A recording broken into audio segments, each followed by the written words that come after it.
Hello and welcome to the second broadcast of Nerdflix. Today's topic, Ready Player One. Come with me. This is the Oasis. It's a place where the limits of reality are your own imagination. People come to the Oasis for all the things they can do, but they stay because of all the things they can be. I'm here talking to all of you now because our future's being threatened. Go, go, go! I just came here to escape. But I found something much bigger than myself. I found my friends. What up, Z? I found love. And now, people have lost their lives. No. This is war. We're in control of the future. Find him.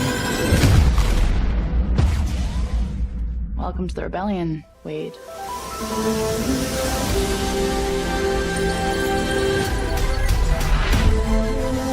You don't tell anyone who you are. You can't use your real name. Hold on to something. This isn't just a game. I'm talking about actual life and death stuff. What's going on? Just practicing my Mario Kart. Come on! Ask yourself, are you willing to fight?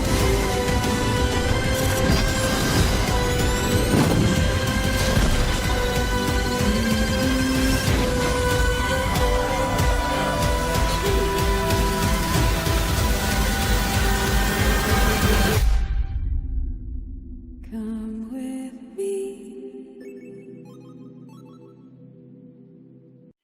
Ready Player One is a really good film and, in my opinion, one of the best movies ever made. I am a huge fan of it. I love it a lot. I can't wait for the sequel to come out. We'll talk more about the sequel later. And I'm just a huge fan of Ready Player One. Ready Player One is actually based on a book, which is not something I knew till a few years ago. But it's based on a book by Ernest Cline, and the movie itself is directed by Steven Spielberg. Ready Player One is about a virtual reality world called the Oasis, which you can go into and basically do whatever you want. And when the creator of the Oasis dies, he releases a challenge to find 3 keys to unlock an Easter egg within the Oasis to win the Oasis and basically be in charge of the Oasis, and everyone wants it, including this big incorporation called IOI. And if they want it, they're really just going to use it to make money and stuff. And so the true people hunting are called Gunters, including Wade Watts, aka Parzival. And they go on an adventure to find the 3 keys which unlock the gate to the Easter egg, which gives you access and ownership of the Oasis. The word Oasis in the movie actually stands for something. And it's never stated in the movie, but if you've read the book, you would know. Oasis actually stands for Ontological Anthropometric Sensory Immersed Simulation. I probably didn't say that right, but it stands for something, and that's pretty cool because they never mention that in the movie, and it's a fun thing to know. There's a lot of key differences between the movie and the book, but they're not too many. Actually, the author, Ernest Cline, was pleased and happy and liked the movie adaptation. One of the differences I do want to talk about is in the movie, the first challenge to find the first key, the copper key, is a race. And I thought that was a pretty good scene, and it was one of my favorites. But I found out that in the book, the first challenge wasn't a race. It was actually a large-scale simulation of Dungeons and Dragons, which is one of my favorite games, and that would have been cool if they included it in the movie. When people first read the book, they thought it'd be too hard for a movie. They just thought this would cost lots of money. In fact, people estimated that it would cost up to $250 billion, which is really a lot. And they thought they couldn't do it. They thought they couldn't adapt it into a movie. Steven Spielberg, the director of the film, actually said that this movie was the 3rd hardest movie he ever did. Before that being Jaws and Saving Private Ryan. But he said that Ready Player One was incredibly hard to make, and like I said, they thought they couldn't do it. Throughout the movie, Spielberg avoided referencing to his own work, with the exceptions of things like the Jurassic Park dinosaur at the beginning, but that's just very subtle. But in the book, one of the main details is that Parzival, Wade Watts' avatar, is always carrying around the Grail diary from Indiana Jones and the Last Crusade. But it was never used in the movie, mainly because Spielberg wanted to avoid referencing to his own work. In the opening scene of Ready Player One, we see a lot of things, but one of the things we see is Wade Watts mentioning about climbing mountains with Batman. And there's been a lot of Batmans over the years, a lot of different actors, a lot of different movies. So which Batman did they use? Well, it's hard to see, but if you look closely, this is the Batman suit from 1989's Batman, played by Michael Keaton. And they chose that because they were going with an 80s theme. Everything, if you notice, everything references pretty much all from the 80s. So they were going with the 80s Michael Keaton Batman. There is a countless number of Easter eggs in Ready Player One. Some being the Holy Hand Grenade, the Iron Giant, the DeLorean, all sorts of stuff. One of my favorite Easter eggs / references has to be the Zemeckis Cube. Now, Robert Zemeckis directed Back to the Future, and Back to the Future is referenced many times in Ready Player One. And this object in Ready Player One called the Zemeckis Cube, when activated, turns time backwards, just like going back in time and Back to the Future. So it's a fun reference that, if you catch, makes the movie even better.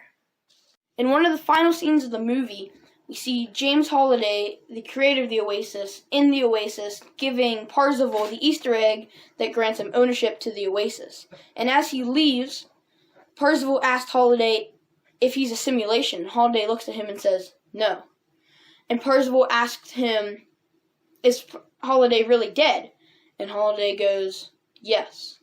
Which leaves you with this question, what's going on here? Which actually leads up for a sequel.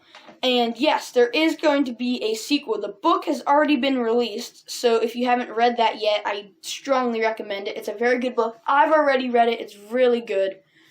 The movie adaptation is, if they're going to adapt it, which they probably will, they should, but if they're going to adapt it, won't be put out till late 2022, early 2023.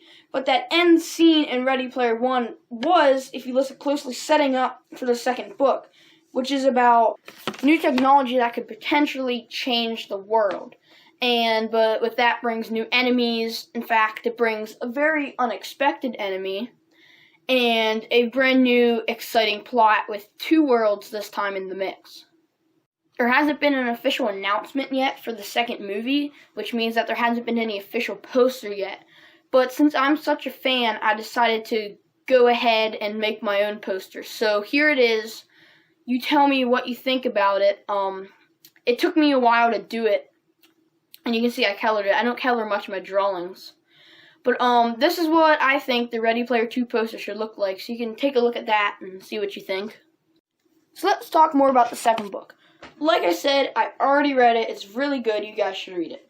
I really like it. I don't think it's as good as the original, but it's good. It has your fair share of pop culture references. I was not disappointed by that, and I was not disappointed by the plot either.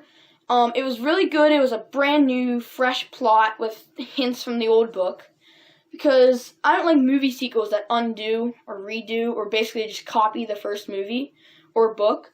And this one was really good. I can't wait and hope they do make a sequel to it.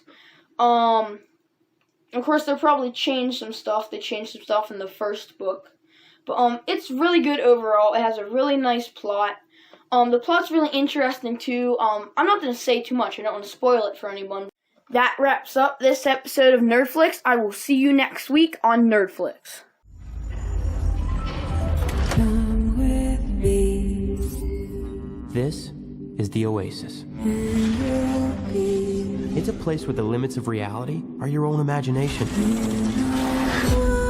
world of your imagination. People come to the Oasis for all the things they can do, but they stay because of all the things they can be. And you'll see. I'm here talking to all of you now because our future's being threatened. We'll begin I just came here to escape. But I found something much bigger than myself. I found my friends. What up, Z? I found love. And now, people have lost their lives. No. This is war. We're controlling the future. Find him. Welcome to the rebellion.